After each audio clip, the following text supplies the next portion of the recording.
Bonjour, bienvenue sur Investir TV dans notre thématique bourse où un gérant vient nous partager ses convictions, ses valeurs préférées du moment. Aujourd'hui, nous recevons Sébastien Lemonnier, gérant chez InnoCap Gestion. Sébastien, bonjour. Bonjour Stéphane. Eh bien, commençons peut-être par la présentation de votre maison, InnoCap. Alors InnoCap Gestion, c'est une société française entrepreneuriale indépendante créée en 2007 qui a aujourd'hui 3 métiers, la gestion collective, la gestion privée, son métier historique, les FIA. C'est à peu près 700-750 millions d'encours sous gestion, 18 collaborateurs, dont 8 dédiés à la gestion. Et c'est une gamme notamment d'OPCVM, il y en a 6, dont 4 sont labellisés ISR. Et même si les performances passées préjugent rien du futur, on a 4 fonds qui présentent depuis l'origine des TRI sensiblement supérieurs à leur indice de comparaison. Ce qui est rare, parce que dans le monde, pour rappel, on a moins de 10% des gérants qui surperforment dans la durée. Félicitations. Alors vous, dans cette gamme, vous occupez plus particulièrement de Quadrige Europe Mid-Cap. C'est ça, Quadrige Europe Mid-Cap, qui est un fonds donc, d'actions petites et moyennes valeurs européennes, 120 millions d'encours sous gestion. C'est un fonds sur lequel on fait du stock picking et on se concentre sur des sociétés dont le positionnement est de qualité, la différenciation est forte. On aime favoriser, et on est d'ailleurs labellisé ISR, le progrès industriel ODD 9, tout en préservant les ressources naturelles, c'est donc l'ODD 12, pardon. Et c'est un vrai fonds de conviction sur lequel on a une approche qui est assez engagée. On peut le revenir, je pense qu'il y a 3 points qui nous différencient. C'est une gestion de conviction concentrée, 20 à 40 valeurs. L'idée, c'est de se concentrer sur moins de choses, mais d'essayer de mieux le faire. Deuxième élément, c'est une gestion engagée sur le terrain. Je passe entre 400 et 450 contacts sociétés par an, et ça depuis 20 ans, parce que ça fait 20 ans que j'ai de l'expérience sur les marchés financiers. Et en essayant là aussi de se concentrer sur moins de choses et mieux, ce qui nous amène en moyenne historiquement à rencontrer 1 à 2 fois tous les 2 mois nos principaux investissements. Et puis le dernier élément, c'est une gestion sans complaisance. On est amoureux de rien, moi je le dis souvent, je suis amoureux de ma femme et de ma fille seulement. Et pour nous, il y a 2 critères déterminants. Ce n'est pas que la croissance, c'est l'accélération de croissance à un bon prix. C'est-à-dire qu'on est discipliné sur la valorisation. D'accord. Alors, sans être amoureux, il y a quelques valeurs que vous appréciez. La première, quelle est-elle? Qu'est-ce que vous avez Alors, on peut apporté? prendre une société belge qui s'appelle Barco, qui je pense est un bon exemple sur notre approche de gestion, que je décrivais tout à l'heure et qui fait aujourd'hui partie de nos principales expositions. C'est une société, moi, personnellement, que je suis depuis presque 20 ans, sur laquelle on est plus actif depuis le premier investissement sur la société en 2017. Et quand je vous parlais tout à l'heure de contact société, c'est une société où j'ai fait quasiment 100 contacts depuis cette période-là. Quelle activité de Barco? C'est une activité, donc il y a 3 activités. C'est un leader mondial sur l'ensemble de ces niches. Et ces niches visent en fait à la visualisation d'images. Donc c'est notamment l'activité entertainment qui rejoint notamment les vidéoprojecteurs de cinéma, où il a des parts de marché de plus de 50% dans le monde.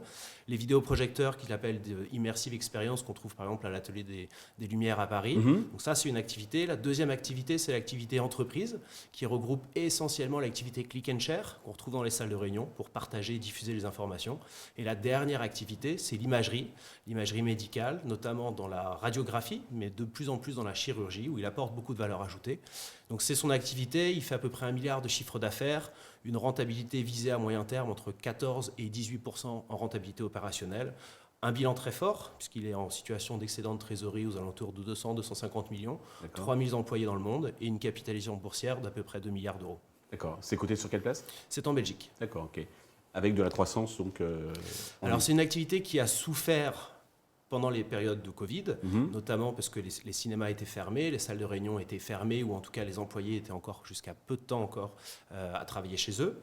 Et puis même les hôpitaux finalement, où les blocs opératoires étaient souvent utilisés pour recevoir des patients Covid.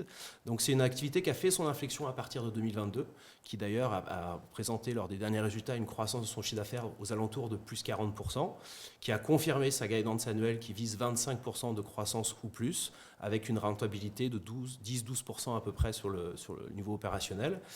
Mais pour nous, c'est le début, puisque justement, on n'est qu'au début de la normalisation de ces activités-là. C'est une société qui gagne des parts de marché. Je vous parlais tout à l'heure des sociétés qui apportent de l'intelligence au service de leurs clients. Si je prends un exemple, les vidéoprojecteurs, ils ont un positionnement unique. C'est d'ailleurs pour ça qu'ils ont aujourd'hui plus de 50% de parts de marché et ils continuent à gagner des parts de marché. Ils ont les meilleurs écrans. Donc pour un cinéma, c'est le meilleur retour sur investissement, à la fois en termes de qualité d'image pour avoir un trafic qui revient dans les cinémas, mais surtout et aussi en termes d'économie d'énergie, puisqu'aujourd'hui, avec leur nouvelle technologie, au bout de 8 ans d'utilisation du vidéoprojecteur, les économies en fait, d'électricité annuelles font que le vidéoprojecteur est totalement remboursé. Donc c'est une valorisation en plus sur la société où on est assez à l'aise. On se paye aujourd'hui à peu près 15 fois en ratio de valeur d'entreprise sur l'EBIT, pour une société qui, selon nous, est capable de croître sur les 2 prochaines années au-delà de plus 10%, ce qui est un petit peu au-delà de ce que le consensus attend. Donc c'est ce qui nous donne plutôt une forte conviction. On a aussi un levier opérationnel, des mesures d'optimisation qui devraient amener la société à publier plutôt d'ici 2-3 ans en haut de sa fourchette de rentabilité, c'est-à-dire proche de 18%. Et puis une société qui a du cash aujourd'hui, c'est une force, surtout quand les fonds de private equity sont peut-être en difficulté. Les valorisations des actifs qu'elle regarde deviennent meilleur marché. Donc c'est une société qui peut aussi faire demain de la croissance externe ou du retour de cash aux actionnaires. Donc c'est une conviction d'investissement. D'accord. Une deuxième société, là on va en Allemagne avec Dermapharm. Alors Dermapharm, pareil, c'est une société qu'on connaît très bien, qu'on suit depuis son introduction en bourse, sur laquelle on a fait énormément de contacts sociétés. On a été actionnaire dans un premier temps. La société a eu un très bon parcours, beaucoup aidé aussi par le Covid, puisqu'elle a fait notamment la production du vaccin BioNTech, ce qui a amené le titre au-dessus de 90 € par action. Depuis, les choses se sont normalisées. On est passé sous 40 € il n'y a pas très longtemps. C'est une société qui a un métier assez solide, assez stable.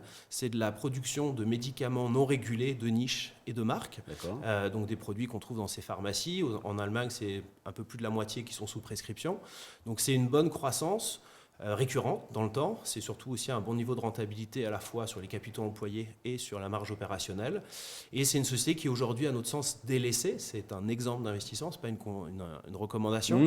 Mais aujourd'hui, on pense que justement, tout le monde a mis de côté BioNTech, sans doute à juste titre. C'est une société qui fait 1 milliard de chiffre d'affaires.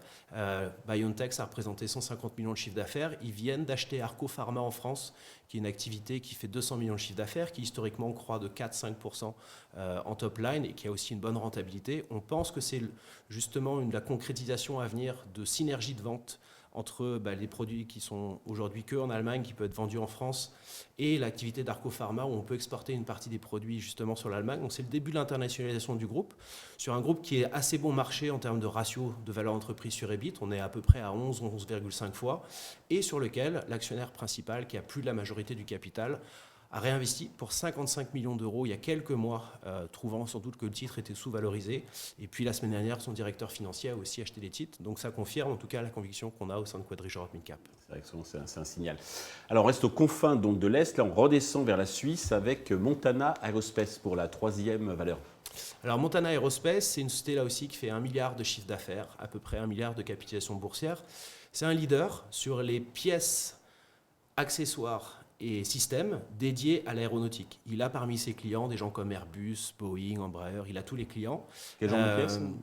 Il fait énormément de choses. Si vous connaissez en France Figeac, il est 3 fois plus gros que Figeac. D'accord. C'est un acteur qui a énormément investi ces dernières années. Moi, j'ai visité notamment ses 2 sites de production en Roumanie, où il a investi sur les 5 dernières années plus de 400 millions de capitaux employés.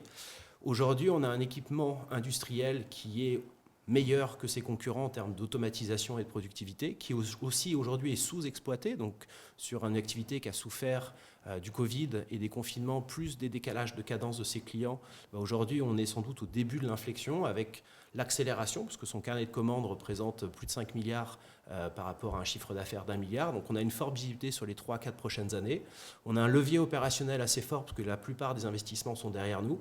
Et la société qui aujourd'hui a certifié tous ses équipements avec ses clients doit justement profiter de la montée en cadence des chaînes de production et va pouvoir générer dès 2023 son premier free cash flow positif, qui je pense va être un signal assez fort pour les investisseurs, va accélérer aussi la baisse de la dette sur un groupe qui se traite aujourd'hui moins de 20% en dessous de ses capitaux employés, alors que le meilleur est à venir à notre sens et que la société devrait être capable d'ici 3 ans d'atteindre à peu près 14% de marge opérationnelle. Très bien.